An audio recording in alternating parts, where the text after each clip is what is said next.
So hello guys, welcome back to my YouTube channel accounts with Ashu. तो आज की इस वीडियो में हम स्टार्ट करेंगे फाइनेंशियल स्टेटमेंट का प्रैक्टिकल क्वेश्चन नंबर 2। तो चलिए शुरू करते हैं। तो देखिए ये बहुत सिंपल है।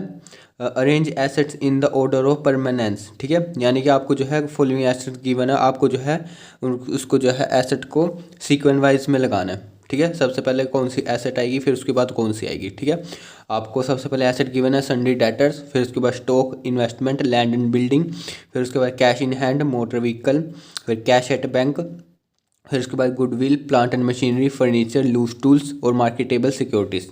ठीक है, तो सिंपल इसको जो है इन सारे एसेट को जो है आपने सीक्वेंस में जो है अरेंज करना है। ठीक है, तो सबसे पहले हम यहाँ लिखेंगे द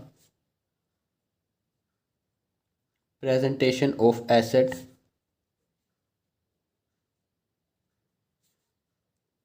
ठीक है, the presentation of assets in the order of permanence. ठीक है, the presentation of asset in the order of permanence are. सबसे पहले कौन सी एसेट आती है आपके पास, गुडविल। ठीक है, सबसे पहले जो है आप गुडविल दिखाते हैं। फिर दूसरे नंबर पे आपके पास आती है लैंड एंड बिल्डिंग, जो भी आपके पास होगी क्वेश्चन में, लैंड एंड बिल्डिंग। फिर तीसरे नंबर पे जो है आपके पास आता है प्लांट एंड मशीनरी।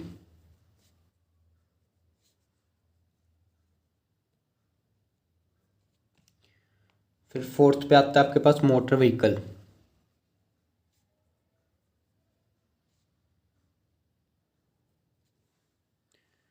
ठीक है, मोटर व्हीकल। फिर फिफ्थ नंबर पे आता है आपके पास लूज टूल्स। फिर सिक्स्थ पे आता है आपके पास फर्नीचर।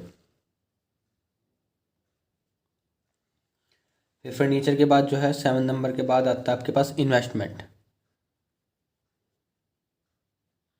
इन्वेस्टमेंट कौन सी, जो कि आपकी लॉन्ग टर्म के लिए हो रखी हो। ठीक है, इन्वेस्टमेंट जो है आपने लॉन्ग टर्म बेसिस पे कर रखी है, यानी लॉन्ग टर्म यानी कि आप 1 साल से ज़्यादा। ठीक है, जो इन्वेस्टमेंट कर रखी है तो आपकी 7 नंबर पे आएगी। फिर 8 नंबर पे आपके पास आता है स्टॉक। ठीक है, फिर उसके बाद 9th पे आता है आपके पास सन्डी डेटर्स।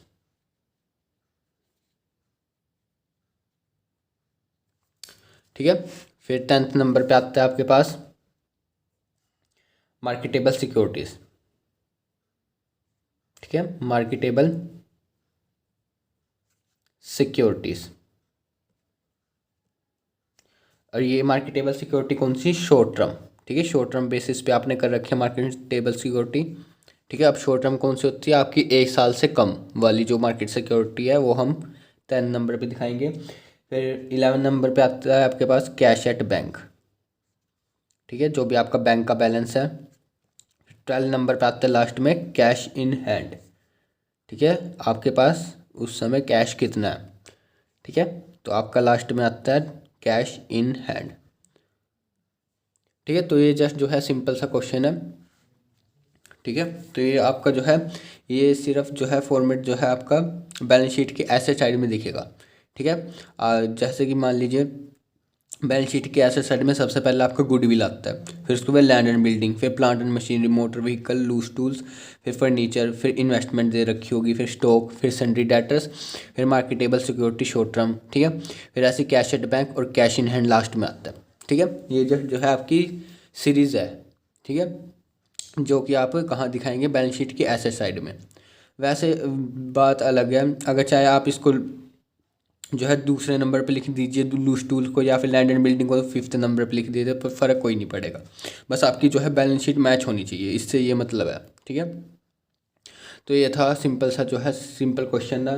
ठीक है, वैसे एग्ज़ाम में आता नहीं है पर फिर भी दे रखा था तो मैंने करवा दिया। ठीक है, तो ये था आपका प्रैक्टिकल क्वेश्चन नंबर 17। अगर आपको प्रैक्टिकल क्वेश्चन नंबर 16 चाहिए तो लिंक इन डिस्क्रिप्शन। अगर आपको वीडियो अच्छी लगी तो do like and subscribe my channel. Thanks for watching.